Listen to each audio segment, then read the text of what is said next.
Bah dis donc Olivier, il me semble qu'il manque quelque chose ici. Oui Julia, il nous reste à mettre les plaques de plâtre.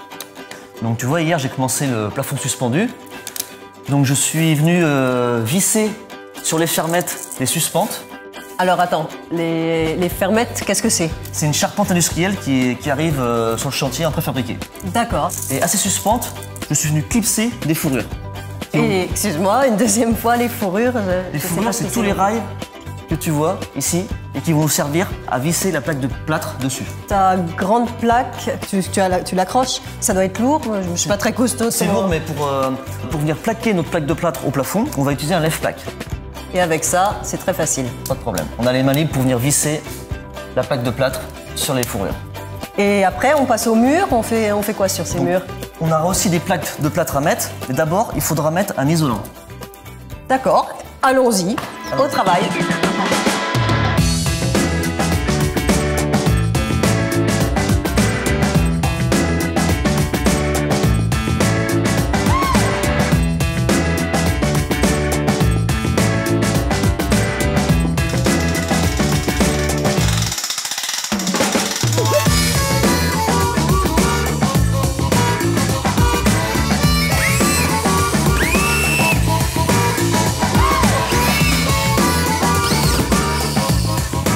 Bon bah ça y est, moi j'ai bientôt fini mon plafond, c'est le coup de main.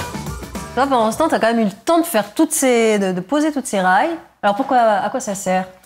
Donc Julia, j'ai fixé un rail au plafond, un rail au sol et une fourrure intermédiaire. Donc cette fourrure va me permettre de venir clipser des appuis intermédiaires. D'accord. Donc c'est des appuis qui se clipsent dans la fourrure, donc c'est tout simple d'usage. Ça se clipse dedans et ça me permet ensuite de régler ma dernière fourrure sur laquelle on va visser la plaque de plâtre. Donc je peux régler ensuite l'aplomb du mur. En fonction de l'isolant que tu veux mettre. Là c'est une laine de verre. On aurait pu très bien plus mettre une laine de roche, voire une laine de mouton. D'accord, mais ça pique ça, là, tu vas te piquer les doigts là? Aujourd'hui la laine elle est traitée pour ne pas irriter et ne pas piquer. Eh ben alors on va se mettre au travail, on continue?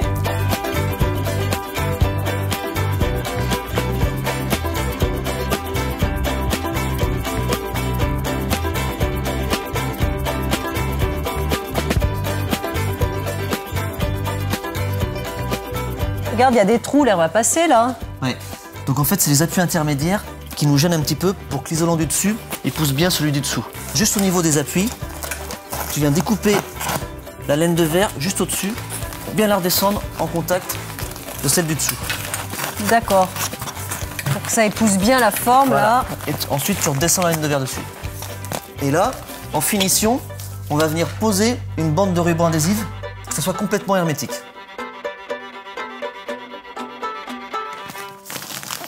Bon bah voilà, ma maison est bien isolée, hiver comme été. Merci Olivier.